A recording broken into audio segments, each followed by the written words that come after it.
All right, we are now live. Super excited to welcome all of you here. It is also my distinct pleasure to invite Mike and Shelly into this group and to introduce them to you. Super excited. They are a husband and wife duo, the dynamic duo. I'm watching us on Facebook. We might actually be paused. So let's see. I think no, we're actually good. All right. Zoom has had an update, and so you've got to love technology. Oh, yes. yes. So they have prepared a ton of information. We're going to be talking about their ultimate client acquisition system. They are, like I mentioned, they are a fantastic husband and wife duo. They are my go-to people for many questions about marketing and go-to-market strategy. They've got MSP clients. They know our industry very, very well, inside and out. Have been doing marketing for quite a few years, and we were chatting in the green room backstage a little bit. Both we were all having some fan moments because we follow each other and we love each other's stuff. And so those of you who are in my group and used to following me, their messaging is going to dovetail very, very nicely with what you're already hearing from me. So a lot of synergies there. So Mike and Shelly, thank you so much for giving us almost an hour of your time. I think we're going to spend about the next 45 minutes talking about marketing, talking about lead gen. So welcome. Yes, thank you. Thank you. We really appreciate the opportunity to be here and to present this to you. Absolutely. So, there's a couple of large challenges that face the MSP world. I hear a lot about hiring, I hear a lot about sales, and I hear a lot about lead generation, client acquisition. And so you have a whole system or a whole framework around that, so that when your clients and when MSPs are thinking about where should they invest their time, where should they invest their money, their resources, they can hold that decision up to your framework, almost like a magnifying glass. And is this the right move at all? Is this the right move I should be making today? And so I can't wait to see it. And so I know you actually, it's so funny, you went the extra mile. Usually when I do these, it's very much podcast style, and I just prepare 4 or 5 questions and we have a dialogue. But you guys, you both really wanted to over deliver. So I understand you've created, I'm going to say, a bit of a PowerPoint deck. And yes. I cannot wait to hear what you're going to share. So I'm going to hand the mic over to you and just take it away. Super excited to see what you've got to share. Okay, well, I appreciate that. I had to create a deck because, like I said, you're intimidating. You have answers for everything. You can talk for hours, just roll. And I'm not that way. I'm a writer. So my husband would agree with you on that I can hours. Well, so it's a great talent. Yeah, it is. It's amazing. So I had to have something to frame my thoughts. So hopefully I can do this justice. Let me share my screen real fast with you.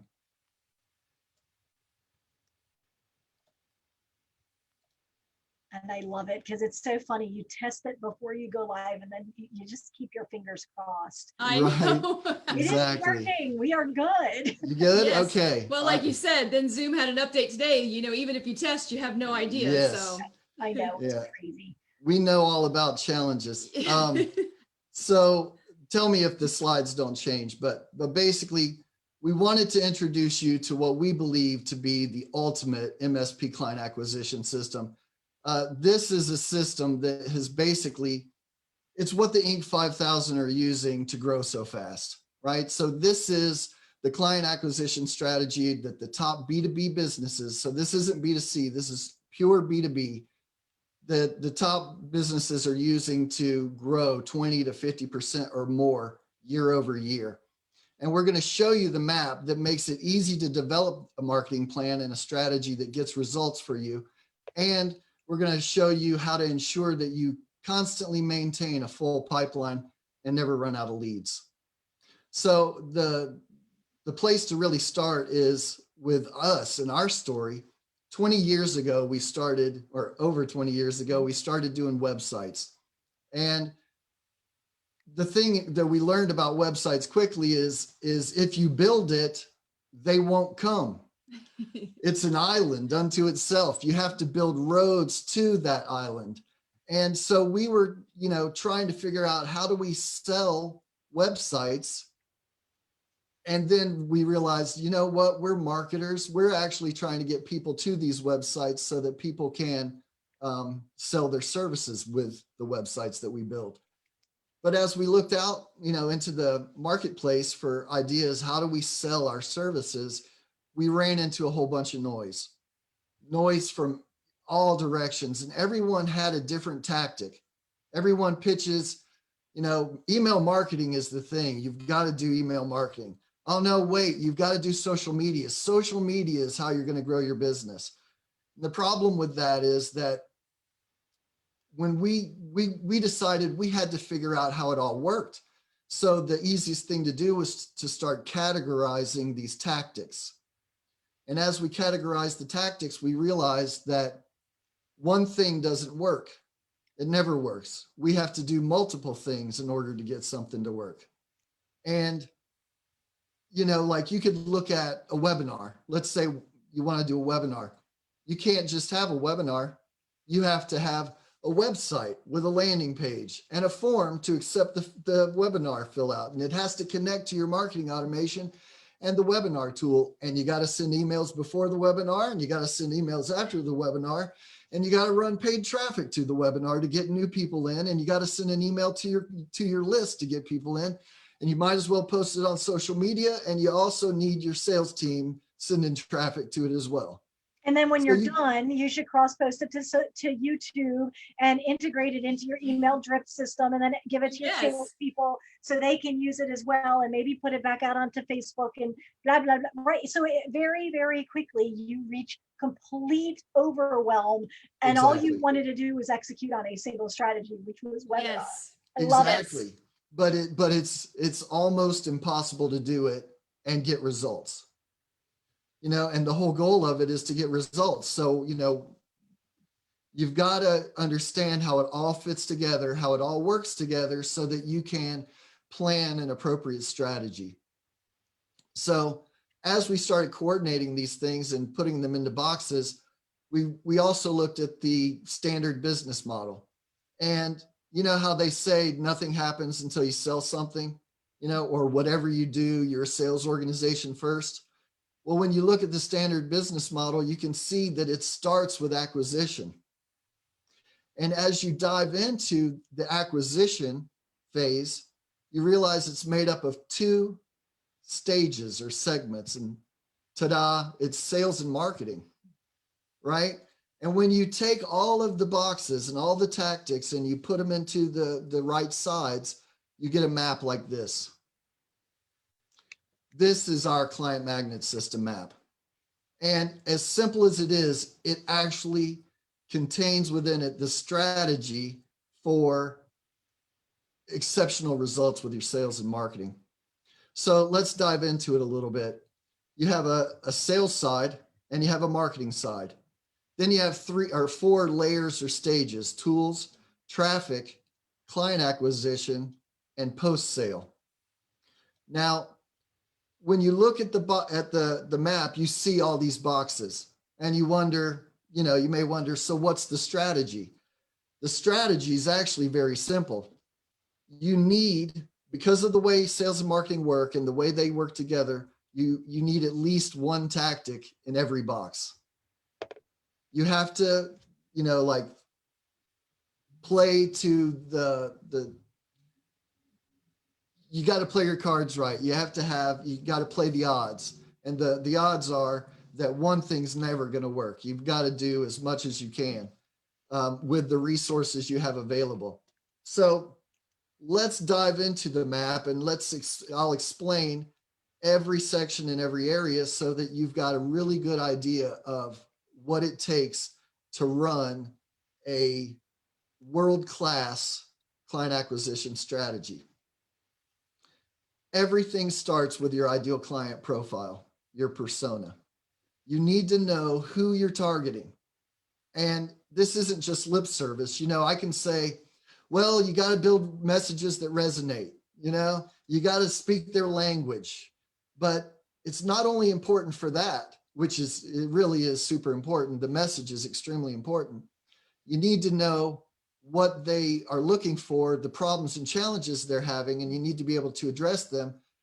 But when it comes to building a list, you need to be able to get as small a list as possible so that you can afford to market to them, to that list, and get results. If you're doing a general list and it's filled with all different kinds of clients, you'll never get the results from your marketing. You need to narrow it down. Yeah, narrow it down and focus on a specific person, an ideal I love client. it. One of my mentors always says a message to everyone is a message to no one. And I Yes. agree Very good. that too often it is like, well, I don't know, I market to like businesses with 10 to 100 computers.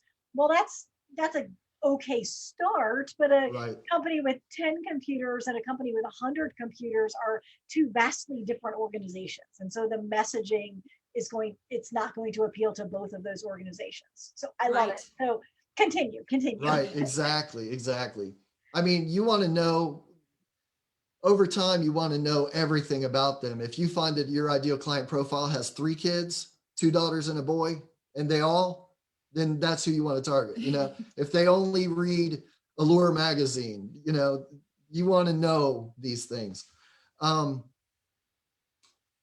So we're marketers, so we're going to start with the marketing side, right? So let's go to website and marketing automation and the tools layer.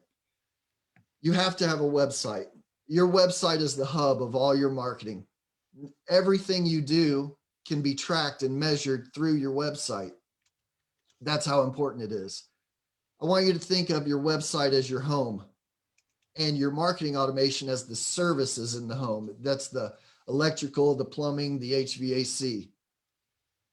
The marketing automation ties into the website, and the funnel that you see on the right-hand side is really it's made of 2 things. It's the buyer's journey, as a lead comes through your business, but it's also all the content on your website, and it's tied together with marketing automation. So there's yeah, there you go. So then let's move on to traffic. So how do you bring traffic to your website? There's 2 ways: organic and paid. Organic is your SEO, all the supposedly free things that you can do to get traffic to your website, while paid is your pay-per-click ads, like your search engine marketing, or even ads that you run on social media like Facebook, LinkedIn, and YouTube. This is how you get traffic to your website. It's really, you have to have an organic strategy, but you also need to be able to buy a client. You need to know how much it costs to get a client, and that you do through the paid ads. So let's move into the top of the funnel. The top of the funnel is made up of the content on your blog and your social media, your podcasts, any videos that you do. This is the content that basically attracts people to your website. Now, people don't really say this, but SEO is dependent on content marketing. You can't do SEO if you don't do content marketing. So, that's how it's intertwined. And if you're going to do content marketing, you might as well do social media, because now you have content to post on social. And that's important because, the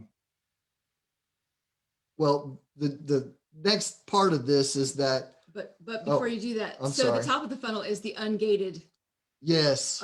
materials as well. The ungated content that's where you give it away, at the top of the funnel. Right, exactly. So you give away ungated content, and your content should be built for long tail keyword search phrases. Basically, it answers the questions or the challenges that your ideal client profile is having. How do I do this? How do I do that? What's the best way to, secure my computers? What's the best way to back up? How do I, organize all my files? Do I need a file server? These things. But if you look at the top of this marketing side, you get what we call the digital marketing diamond. Some businesses refer to this as the core four. And what it entails is a website, SEO, pay-per-click, and content marketing, and sometimes social. Those are the four main services that a digital marketing company sells. They're essential. They're extremely valuable. But I want you to look at the diamond and compare it to the larger client acquisition strategy. You can see that it's narrow in focus. It's absolutely vital, but it's not the whole picture. And so if you're just expecting a digital marketing person to give you the results you're looking for, you have to realize that it'll be hard for them to give you all. Can you repeat those four again? I love Zoom. I apologize for stepping on you, but there's it's okay. enough of a delay that I didn't mean to do that. So okay. Website, PPC, SEO, okay, and then content, which is driving to your website then. Right, okay, exactly. And maybe social as well to drive back to the yes. Okay. Because now digital marketing companies sell it as separate, but like I said, it's all interrelated. If you're going to do content marketing, you might as well do social because you want to promote your content. So, but I've also seen MSPs doing social with no content, no blog posts. And it makes me wonder if is that on purpose? Because that's not how you do it, really. So, you want to promote your content on social. So then we move, so we were at the top of the funnel. Let's look at the middle of the funnel. The middle of the funnel is gated content. And what I mean by that is that a lead has to exchange their contact information in order to access this. So these are typically called lead magnets. And, they're ebooks, guides, white papers, videos, email courses. There's a whole, variety of assets you can employ, but the whole goal of it is to get someone's contact information so you can market to them for free until they say stop. Consistently for free until they say stop. And when you look at the buyer's journey, this is where they've realized that they have a problem and they're looking for solutions. So your content needs to provide the answer of, this is a solution to your problem, which goes back to why you need to understand your ICP, because you're going to write content that solves a specific problem. And you can't do that if you're targeting everyone. So next, let's move into the bottom of the funnel. Now, these are lead magnets as well. The common example is a webinar. A webinar, like I said, and you can see it here, it's in the bottom of the funnel, but you have to drive traffic to it somehow, right? So you can see how it has to come from paid, from organic, from your marketing automation, and from the sales side. The bottom of the funnel is basically where the lead, the now lead has decided that they want to become a prospect. They basically have decided that they want to make a change. They've made a decision that they want to change, but now they've narrowed it down to a couple vendors, and they just need to know, what's your difference? What's your point of differentiation? Why should I choose you over all the other options available to me? So that's what your bottom of the funnel content needs to contain. It needs to say, look, here's how we're special, or here's how we're unique, here's how we're different, and this is why you should do business with us. So I'm going to skip the middle here, which is behind this bottom of the funnel. It's sales enablement. I'm going to skip over that and go to the sales side real fast. To data pools and research. The traffic on the sales side really comes from data pools and research. Now, this is our term, but the reason we call it that is because it makes sense to us. But basically, we're answering the question, where does your list come from? Did you go to an event, like the big day event, and because you sponsored it, they gave you the list of everybody who came? Or is this your association, right? Where you get the list from matters, because if we go back to the ICP, we want to target a specific, unique person with specific, unique challenges and problems that we can solve. So we have to do research on that list to filter it and to qualify the people on the list in order to make sure that we're not wasting money with our outreach or, sales and marketing. Then you may decide, hey, I've got this list of ICPs, but they really break down into 3 categories: an A pile, a B pile, and a C pile. And the A pile is like my dream list, and I really want to personalize my outreach to them. That's where the research comes in. You want to do the research so that you can get the personalization, so that when you do your outreach, it really resonates, it targets them and it resonates with them and it gets their attention. And that's really what we're trying to do. As we move into the client acquisition layer on the sales side, it's really the salesperson. Now, we split the role of the salesperson into 2 roles: an SDR, a sales development rep, and an account executive, an AE. And I'm not sure what you suggest, Jennifer, but the reason we do this is because sales is hard and nobody defaults to prospecting.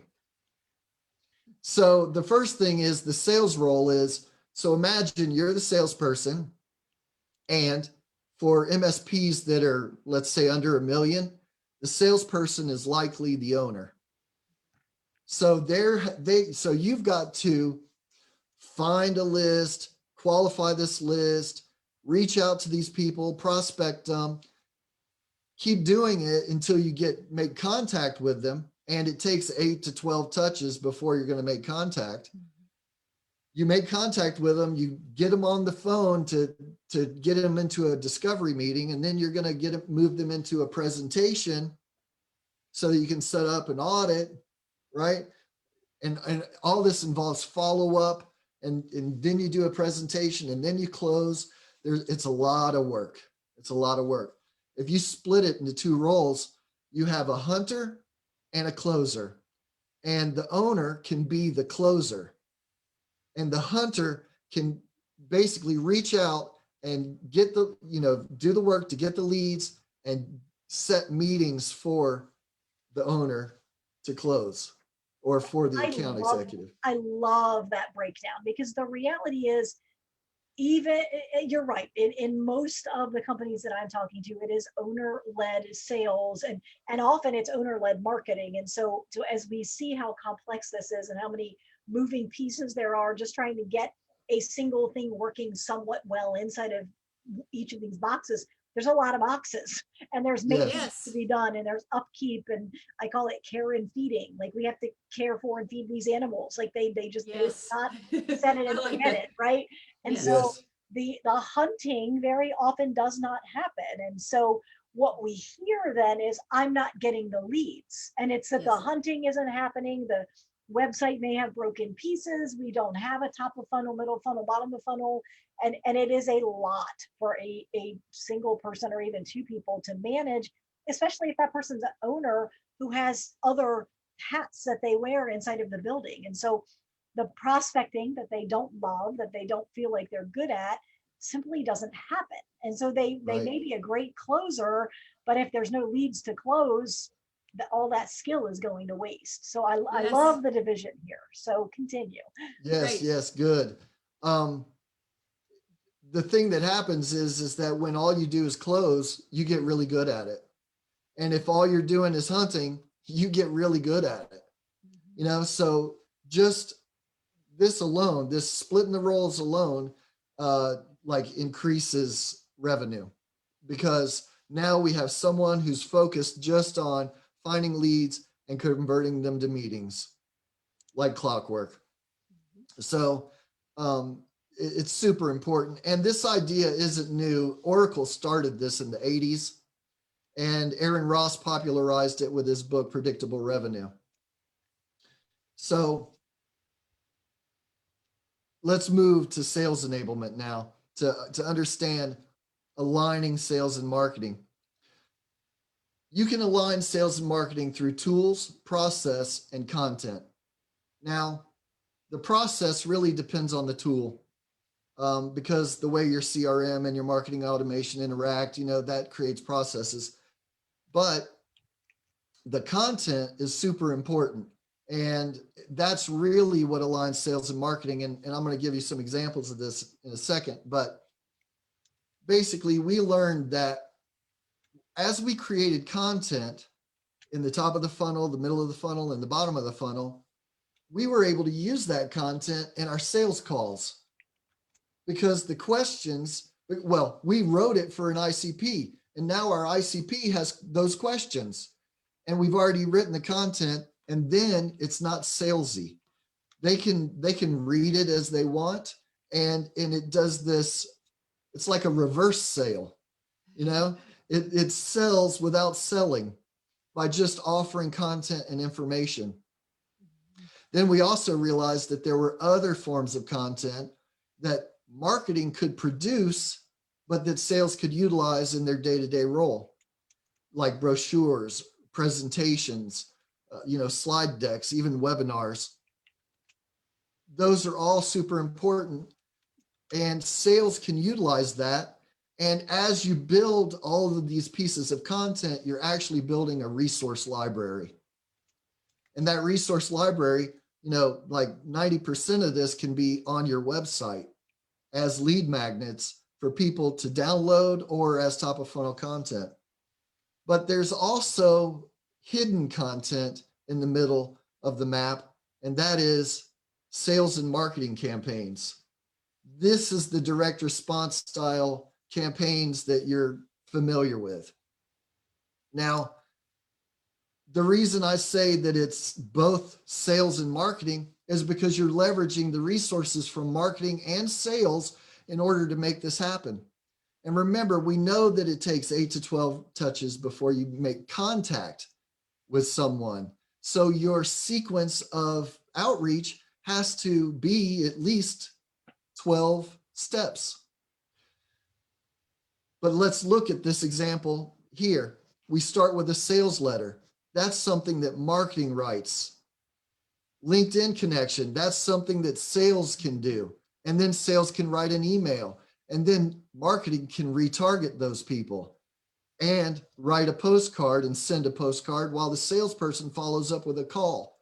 See, we're uniting sales and marketing because if they get together and they help coordinate these sequences, then your results can skyrocket. I mean, exponential growth is achieved through alignment of sales and marketing, especially when you run multi-stepped sales and marketing campaigns to a specific ideal client profile. And the other thing to notice about this is this example starts with a sales letter. So what does that tell you about the list we're sending it to, right? If we're sending this to a list that we don't even know if they're in business still, we're going to lose a lot of money. We need to start with calls if that's the kind of list we have, right? So we can't really say this is the exact sequence you need to run because it depends on your list. And that's where people get in trouble. And I'll leave it there. So I love this. It's so funny because in some of the larger companies, especially, it feels like, and it's not even just a feeling, it's the actual realness that sales and marketing are often competing with each other. They're competing for resources. They bicker.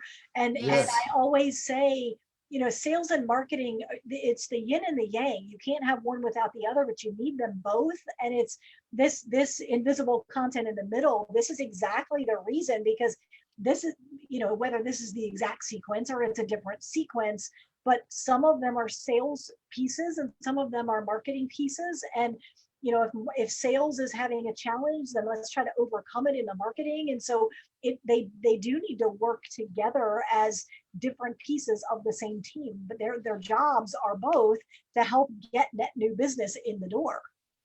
Yes. It's weird how it's always been framed. I don't know Yes. why it's always been this fight, because Well, they couldn't work better together. exactly. They're the perfect fit, really. And Yes. if your business is small enough so that you can build this in from the start, then No sky's problems. the limit. Yeah, Yes. it is. Yeah, because the source of bickering is that marketing casts nets and sales spearfishes, right? But marketing casts nets and gets leads in, but they're not focused on the right ICP. So they get leads in, and then sales goes, these leads are junk. Yes. And then I'm not going to marketing, call them. yes. And then marketing says, well, I gave you X number of marketing qualified leads or sales qualified Yes. leads. And sales says, but they were junk. Well, they weren't junk. Someone else managed to coincidentally close someone that anybody could have closed, like my dog could have closed them. And so, yeah, the metrics are set up in such a way that they are almost at odds with each other. So Yes. fascinating. Okay, continue. Yes. Good stuff. Okay. All right.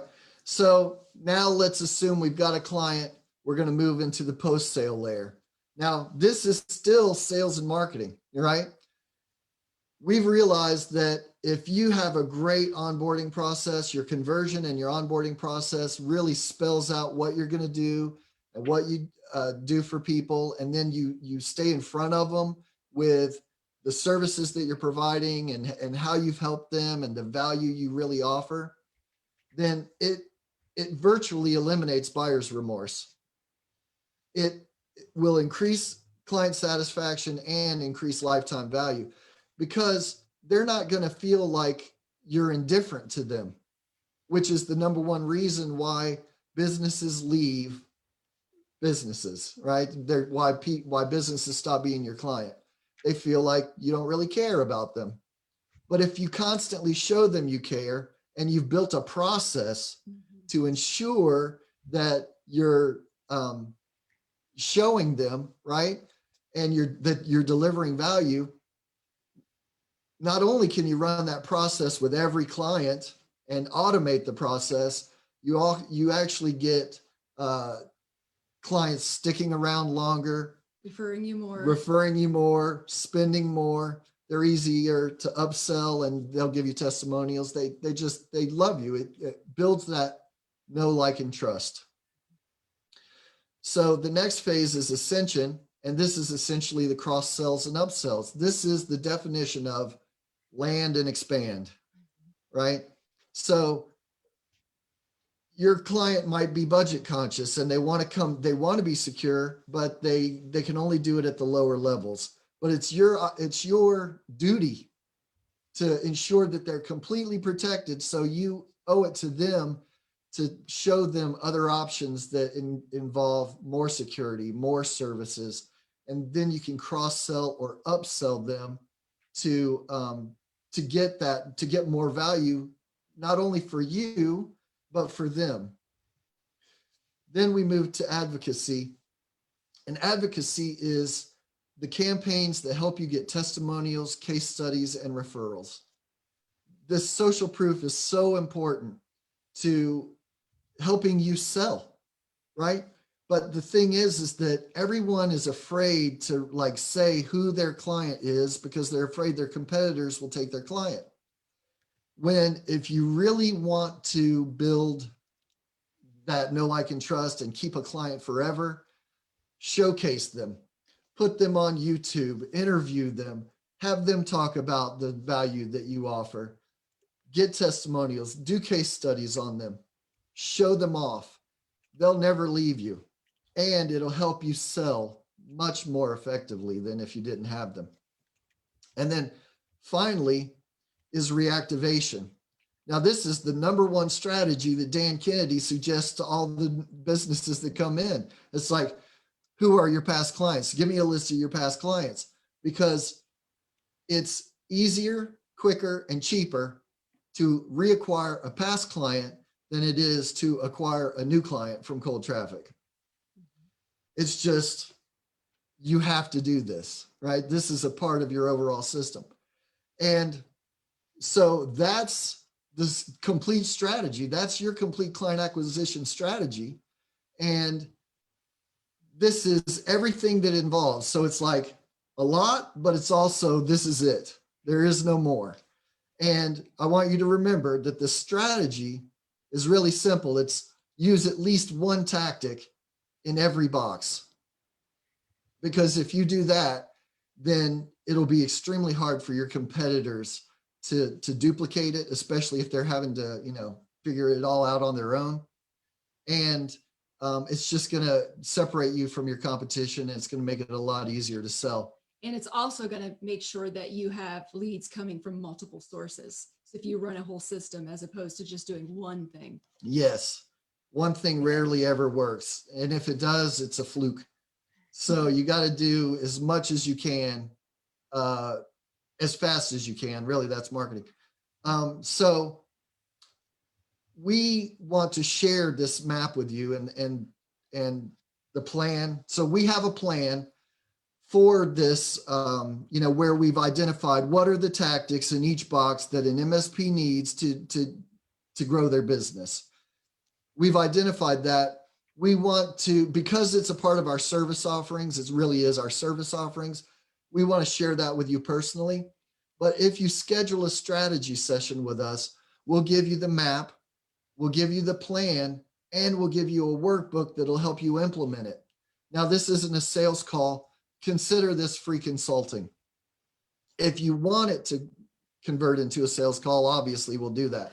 But so basically at the end of the call, you'll have three options. Your options are either, I'd like to see how much it costs and what it would take for you guys to do it for us. Or you could decide to do nothing, just status quo, which is, what we're all trying to overcome. But you may be doing enough and you may be fine. Or you can take the map, take the plan and the workbook and say, Mike and Shelly really appreciate this. We're going to take this and try it on our own and build our company to the point where we can utilize your services. And either option is fine with me. Like I said, this strategy session, consider it free consulting. So it's really up to you. And, but we do want to share this with you because our goal is to help MSPs really understand sales and marketing so that they can grow their business and basically sell it at some point. I love it. Oh my goodness. So much good stuff. So can you go back a slide so that we can see the map on the screen while we're talking? Okay, awesome. Yes. So when you say something in every box, are we Yes. talking about the 1, 2, 3, 4, 5, 6, 7 boxes under tools and the 5 boxes under traffic and the 3 sales, 3 marketing, and 5 at the bottom? Is that what you're saying? So if I add up all of those? Yes. Well, so to be honest, these in the tools layer, these are grayed out. You don't necessarily need them, but they're helpful, like sales engagement and sales enablement. You could have social tools like we like Sendable. That's an extra tool that you have to pay for, and then your webinar software. So if you're going to be doing webinars, you have to have webinar software. If you're small enough business, you don't need a CRM. You can use your marketing automation. It just depends. So really there's a couple of factors and it depends on your list and the stage of your business. But everything else has to have something going on inside of it. Your website is an invaluable tool. And we had originally thought, well, SEO goes with website, but really it's a part of your organic traffic. So, but if you think about SEO, an MSP is both a local business, and if their ICP is right, like accountants or construction companies, they can go farther afield. Well, that makes SEO extremely important to you. because you need to have the local SEO work done, and you also need to have the keywords for the larger market. I love it. I'm just writing down a couple of questions because I know next week we are doing a deeper dive into all of these things inside the Get It group. So I've got questions about metrics and websites, and I Nice. loved what you said about, you know, having multiple things. And your example about the webinar is so, we can apply it to any tactic, but it is so true because, oh, I'm just going to do a webinar. Now, even if we pretend like one webinar is going to shake out of the bottom of the funnel and we're going to get enough leads, well, what do we need? You know, how many of these boxes do we need in place in order to host a successful webinar? Well, we need webinar software, we need a website, we need to know who our ideal client profile is, so we know who we're talking to, which means we've probably done research, and hopefully we have a list that is housed in our CRM. And so all of a sudden, we've just to host a single webinar, we are going to check, I don't know, probably 2/3 of these boxes, Exactly. just to get a single lead to shake into really the top of the funnel. Hey, maybe the bottom of the funnel. Hey, I'm interested. Let's have a deeper conversation. So it's so interesting because sometimes I feel like marketing gurus try to make marketing seem easy when marketing is complex. Like there are a lot of moving pieces. So I think this is an amazing. It's an amazing map of the client journey, of all of the pieces that need to be in place for MSPs. But I think for some people, it is going to allow them to take a bit of a load off. Like I think they've been carrying this guilt around, or this frustration, like, why haven't I been able to figure this out? And it's because it's complicated. There's a lot of just assuming everything works the way it's supposed to, there are a lot of moving pieces. And then and when you start to say, oh wait, my webinar software doesn't sync to my CRM, and it doesn't talk to my website, and it doesn't, you know, there's just so, you know, we're presenting these as if they are individual little boxes, but there are arrows and connections between so many of these things that should be in place as well. So it is complicated. So you've done a great job of taking a complex topic and made it into a roadmap and into a system. So thank you. I guess, you know, as I'm thinking of some of my MSP clients, are there tactics that you see MSPs trying to execute on that don't have a place in their ecosystem, or is it more that they're executing on these things out of order? What do you think the biggest problem is? Okay, well, that's it seems equally, because what we've also noticed a lot is, for example, in the funnel. So there's a confusion about what materials to create where. So where does the webinar go? Where does the lead magnet go? Where does the blog post go? And it seems like, okay, well, I find out and then it's easy. The problem is they get confused and they're giving away really valuable content in the middle of the funnel ungated. So they're giving this away and not capturing that lead. So they have no leads, or they've been in business for 5 or 8 years and they have a list, you know, that's still 20 people big, you know, that is just 20 people. And it's because they haven't been capturing, you know, they don't know the process or the content that they need to give away or that needs to be gated. And so they're not generating leads with their content, and they're not building a list of leads that they can market to for free until they say stop.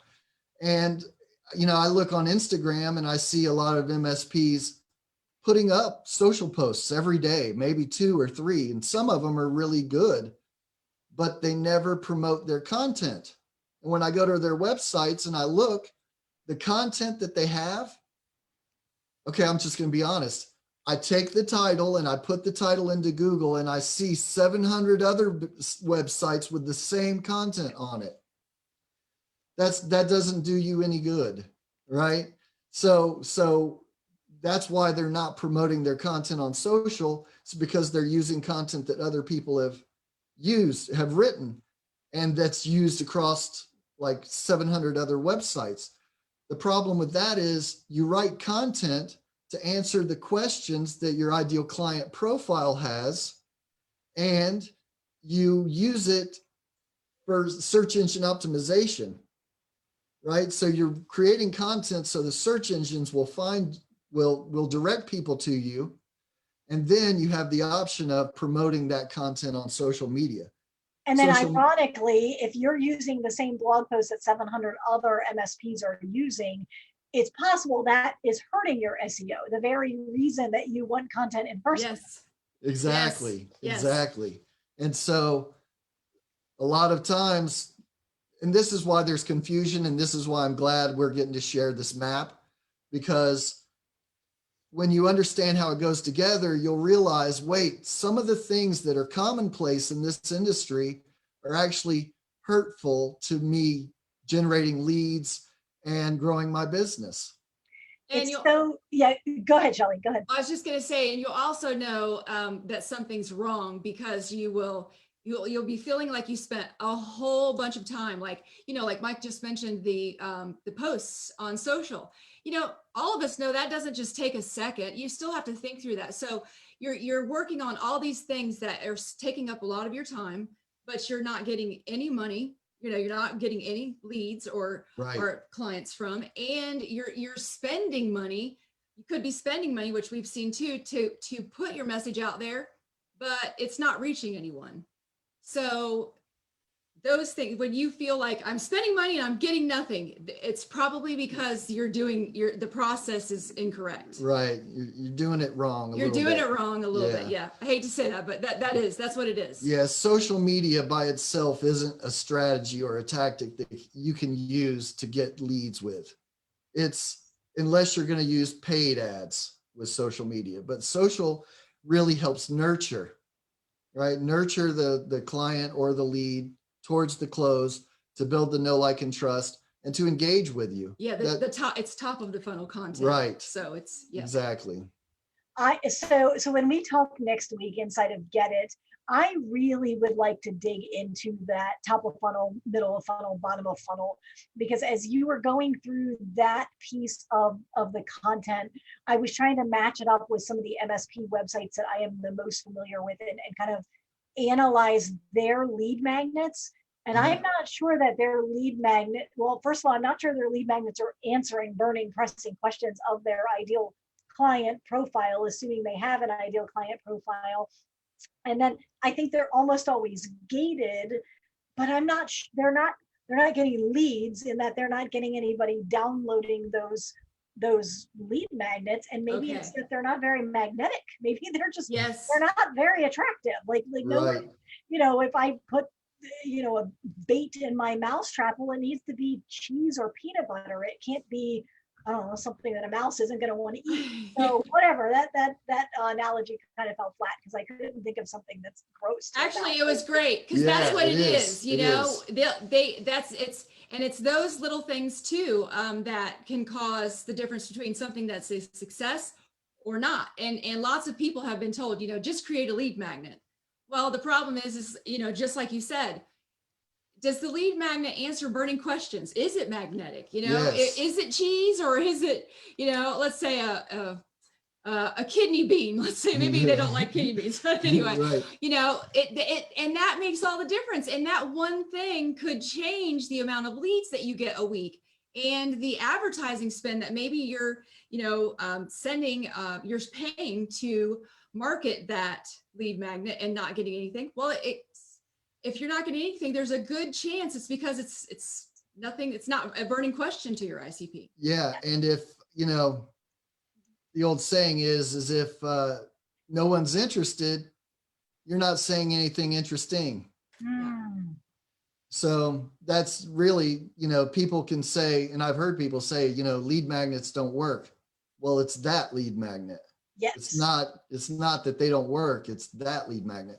But it's the same as when people, it's the same as when people say direct mail doesn't work. And you go, well, what did you do? Well, I sent a postcard. Once. Once.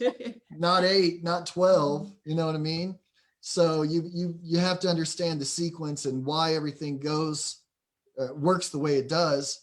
But if it's just all conceptual, that's why we built the map. If it's just conceptual, there's no way to put it into a context. So you don't know what you're doing, and you can be spinning your wheels for a long time without actually getting any traction. Yes.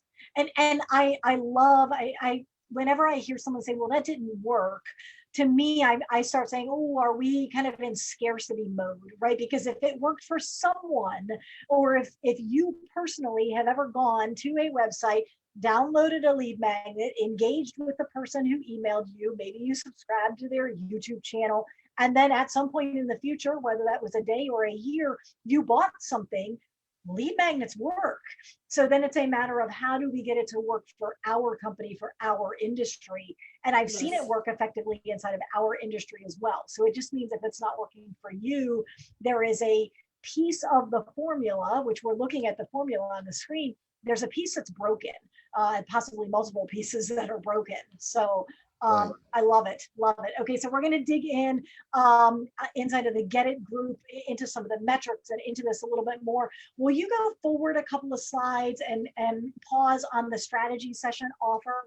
Because sure. I love that, you know, getting the map, getting a plan, whether you work with Mike and Shelly to execute on that plan, or you decide to go the DIY route. I very well may be taking them up on this offer for a strategy session for my own company, because there is always room for improvement. There is always room to better your company, to get more leads, to execute better. So man, you guys packed so much into this content or into this particular session. Really appreciate it. Any parting thoughts that you want to bestow on the audience? Well, also, we have a vlog and a podcast every week, and we give MSP tips on both of those as well. Yeah. So, and if you have any questions, send them to us, and we'll do podcasts or vlogs on them and answer the questions. Perfect. And you guys are both, you're both inside of the MSP sales group. So as we have questions on marketing or execution or lead magnets or metrics or SEO or the other 8 million things that are related to marketing, we can always tag you and get some expert advice and expert opinions there. So definitely. Yes, absolutely. We'll answer the question, and we'll even jump on a call if we have to. We just want to make sure you understand it so that you're not wasting money and you're getting results. Love it, man. I think anybody listening knows why there is so much synergy between our two companies, because I am the same way. I just want to see people succeed. I want to see MSPs grow their businesses, grow their companies, grow their team, impact more small businesses in their area. So great, like I said, just great synergies and great ways that we are continuing to work together. So good stuff all around. Yeah, absolutely. Yeah. So always a treat when we can manage to finagle our schedules and get us all on the call at the same time. For those of you that are in Get It, we'll be meeting next Tuesday. For those of you who still are not, this is the perfect time to join. We're doing a prospecting challenge this week. Next week, I am dropping some information about a contest that I am running with $20,000 worth of prizes. So definitely get into the Get It group, mspsales.com/get-it. And then, and you'll be able to hear more from Mike and Shelly. I've got a couple of pages worth of notes and questions. So we'll be digging into that as well. And Mike and Shelly, make sure we make this strategy session offer again inside of that group next week, because I know some people won't have time to listen to both. So okay, great. Thank you. We'll do it. Excellent. I love it. Thank you so much for your time. What a fun session, and packed with information. So have a great rest of the day. Yeah, you are so welcome. Always a pleasure. Yes, absolutely. Thank you so much. Absolutely. Have a great day. You too. Bye. Bye.